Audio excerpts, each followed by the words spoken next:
When it comes to comic books, death is not really that much of an obstacle. So many characters have died, only to return from the graves later on. And though as readers we mainly take this in stride, one thing that is true is that they can't keep dying and coming back, otherwise the character becomes uncompelling and uninteresting. Unless that character is Ra's al Ghul, who may be the most resurrected man to ever appear in a comic book. And because of his character having access to the Lazarus pits, which are able to resurrect anyone from the dead, it allows the audience to actually accept the fact that he dies and comes back quite often. And it also means that the writers have killed him on many occasions, because they can. And this video is going to take a look at the 5 best deaths of Ra's al Ghul in DC animation. We won't be taking live action deaths into account, although this death scene is pretty badass. I won't kill you.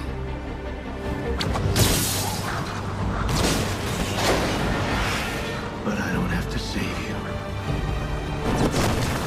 And Ra's death scene from the TV show Arrow, though not as good as the movie Batman Begins, is still not that bad.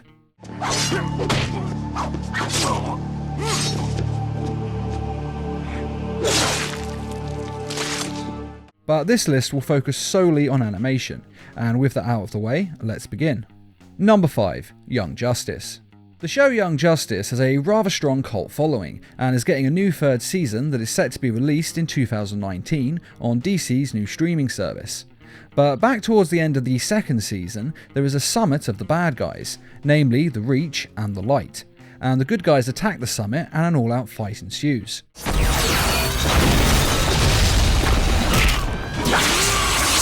And Ra's al Ghul states that the fight is pointless, as it's over nothing really, and since it's not in the public eye, they might as well just leave. Unfortunately, Black Beetle takes this in a very different way.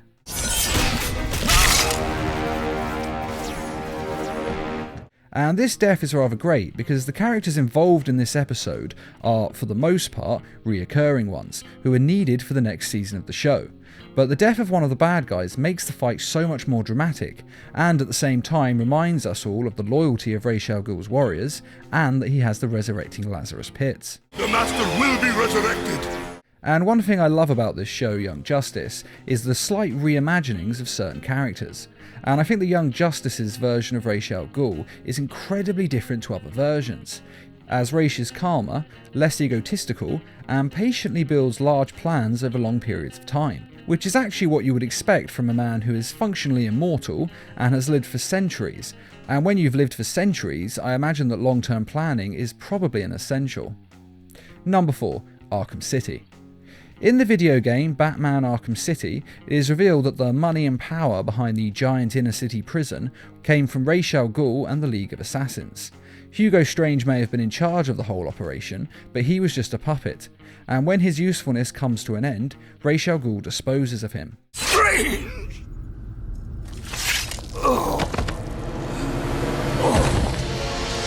Your part in this is over, Professor Strange. Now Ra's al Ghul of course thinks himself untouchable, because he's lived for centuries and better men than Hugo Strange have tried to kill him. But he didn't count on Hugo Strange having a bomb in the building, and he and Batman are forced to jump out of this skyscraper and plummet to the ground.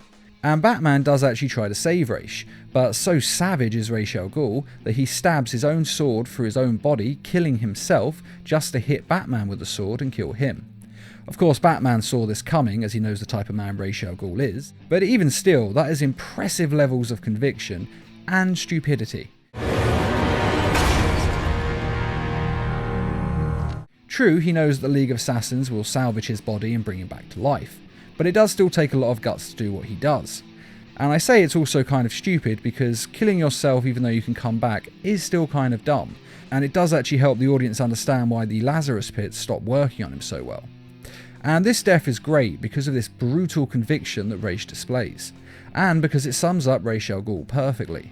He is merciless and will not hesitate to kill his enemy, no matter the cost to himself. Number 3. Son of Batman. Though Son of Batman was not the first movie of the New 52 animated film series, it was the first one to focus solely on Batman, and the first film ever to feature his son Damian Wayne, not including the campaign movie from the Injustice Gods Among Us video game. But in the film Son of Batman, we learn that Ra's al Ghul had his daughter drug Batman. It made you romantic. It made me do what you wanted. And then she basically date raped him and she had his child. And she didn't tell him he had this child for quite a few years, and actually never planned on telling him. And the only reason that she actually tells Batman Damian exists is because she basically needs a really good babysitter to take care of him while she deals with some other problems. Don't look so stunned, Father. I thought you'd be taller. And the reason that Batman had never heard of Damian Wayne was because Ra's al Ghul had taken him and raised him to be a relentless sociopathic assassin, which he was. We could take Deathstroke out. Permanently. Though as bloodthirsty as Damian Wayne is in the New 52 films, that is nothing compared to the comics, as he murders quite a lot of people. For more information on this, check out the link in this video's description. But the only person in the world who Damian really had in his life that he was close to, other than his mother, was Ra's al Ghul, his grandfather, who he loved dearly. So when an ex-disciple in the form of Deathstroke attacks the League of Assassins and killed Ra's al Ghul,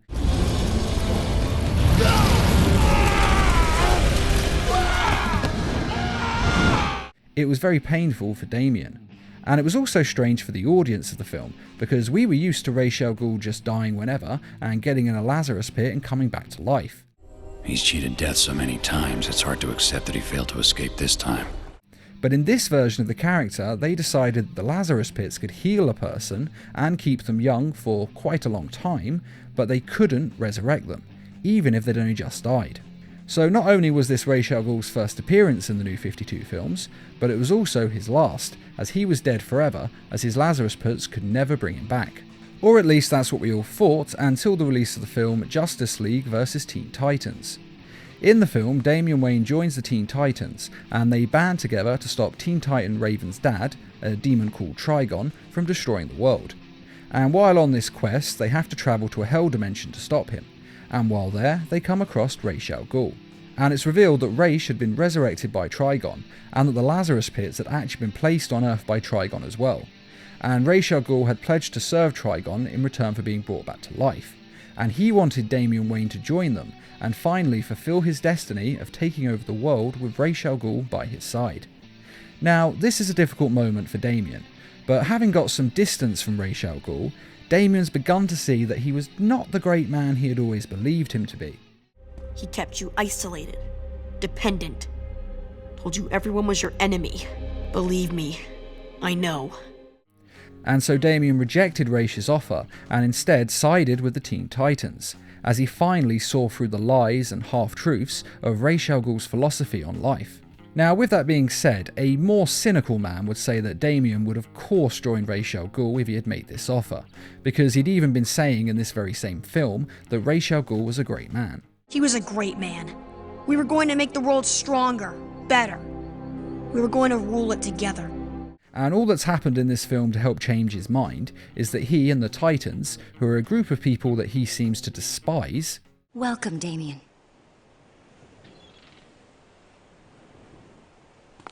I'll be in my room.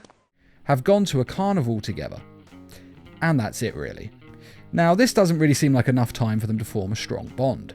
So this is either very poor writing, or one trip to the carnival with a group of people he doesn't like was genuinely better than all the years Damian spent with Ra's al Ghul, which, given all the things he put him through, isn't actually that impossible to believe. I know these mountains well. I've been climbing them since I was 4. It was a part of my training. That's some training for a 4-year-old. First time I climbed, I fell. Broke my wrist. And so, Ra's al Ghul, a man that Damian Wayne has constantly defended and put up on a pedestal as both a great man and a great warrior, is killed yet again by an adolescent boy who claims to love him. To be honest, it doesn't really make a lot of sense, and it seems like the writers need to put more effort in with this film. Although if you disagree, please feel free to say so in the comics. But whether you think this makes sense or not, it does seem to be the end for Ra's al Ghul in the New 52 films. Or at least it's the end of him for now. Since they've already brought him back once, it's not that hard to imagine they'll do it again. Number 2, Batman Beyond. In the show Batman Beyond, Talia al Ghul comes to the Batcave for old Bruce Wayne on his birthday, while she has managed to remain young thanks to the Lazarus pits that she's inherited from her father. And she tells Bruce Wayne that her father is finally dead, and that she can use the Lazarus pits to make Bruce Wayne young again, and that they can be together just like they'd always wanted. Now, Batman isn't sure at first, but he eventually agrees to it, and to be fair, who the hell wouldn't agree to being made young again? I mean, if someone comes to me when I'm 80 years old and says, hey, I can extend your life by making you young again and giving you a great amount of health back, well, I'd have to be mad to say no. So Bruce Wayne undergoes the treatment and comes out of the Lazarus pit younger, though they do say that it'll take several treatments for it to be permanent. And as soon as you hear this, it's pretty clear that he's going to get old again, as the writers just wanted to make him young for one episode. But putting that aside, Bruce Wayne then goes on to exercise in his new body, loving how strong and young he is again. Though for some reason Bruce Wayne then decides that it's all unnatural and he wants to go back to being old, which is just insane, even for someone who once fought criminals dressed as a bat. Now the Al Ghul staff who work on the island don't want him leaving, but who could stop Batman in his prime? And on the way out, Bruce Wayne hears Ra's al Ghul's voice and goes to investigate, but finds only Talia al Ghul. And when he demands to know where Ra's is as he's heard him and knows he's alive, the truth is revealed to him. I did indeed survive our last battle, but my body was broken far beyond the pit's powers to heal. And so the only way he could survive was to transfer his mind into his daughter's body, which is weird and wrong on so many levels. So effectively, Talia al Ghul is dead and has been replaced in her body by Ra's al Ghul. And you may wonder why he would want to be in his daughter's body, instead of, say, a man who wasn't related to him, but this is explained in the show. At the time, this computer could only imprint my thoughts and memories on a close genetic match. So it had to be Talia. But now that the process is more advanced, he can transfer his mind into anyone's body, regardless of whether they're related to him or not, which is why he's come from Batman, as he wants Batman's body. But Bruce Wayne's new protege, Terry McGinnis, isn't going to allow that, and he breaks Bruce Wayne out and manages to set fire to the Lazarus pit, effectively burning down the whole building. They have to flee to survive, but Ra's al Ghul only cares about the mind-transferring machine. And because of Ra's al Ghul's complete faith that he is immortal, he disregards his own safety in order to protect this machine, and so he dies in the explosion of his home, his obsession killing him in the end. Though with that being said, they never actually showed a body, so he may actually just get resurrected in the Lazarus pit. Bearing in mind that the reason he couldn't use it before was because the pit wasn't working on Ra's al Ghul, but Talia al Ghul's body could still very well be resurrected. So if the Batman Beyond show had continued, Ra's may have returned once more as well. But since the show was cancelled, we have to assume that Ra's al Ghul has finally died for the very last time. Whatever was in there died years ago. Number 1. Batman Arkham Knight. Now this game carries over from the Batman Arkham City game, which has this scene. I've used the Lazarus pit too many times. I've lived 600 years. My mind and body cannot take much more. And so basically in Arkham Knight, Ra's al Ghul has been using the Lazarus pit for so long that they're barely working on him anymore, which as you may have noticed is kind of a common theme with his character. You've brought him back too many times. The Lazarus dream's all that's keeping him alive. But in the game as Batman, you go to find an older, purer version of the Lazarus pit chemical that can save Ra's al Ghul's life. And while you're doing this, you bump into Nyssa, who is leading a group of rebels against the League of Assassins and Ra's al Ghul. Ra's know his daughter fights for the rebels? The rebels fight for me. Now Nyssa is Ra's al Ghul's other daughter, who is probably best known for her run on the CW show Arrow.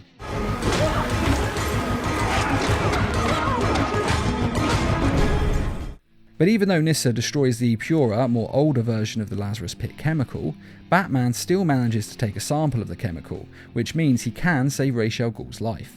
And then there is the best bit of this mission in the game, as the player gets to go back to Ra's al Ghul and decide what to do. You can save Ra's al Ghul's life, which in turn leads to the death of Nyssa. You should have let him die. Ra's kills for his cause. I never will. Or you can choose not to give Ra's al Ghul the Lazarus pit chemical, which incidentally is what I always do, and I'm sure I'm not alone in that. And if you don't give him the chemical, Ra's al Ghul is then 100% going to die. And although we don't actually see him die, as Batman stops Nyssa from killing him, there's no way back for him now. And instead Ra's al Ghul is taken to the GCPD lockup to slowly and painfully die. And it seems like being stabbed by Nyssa would have actually been a mercy killing.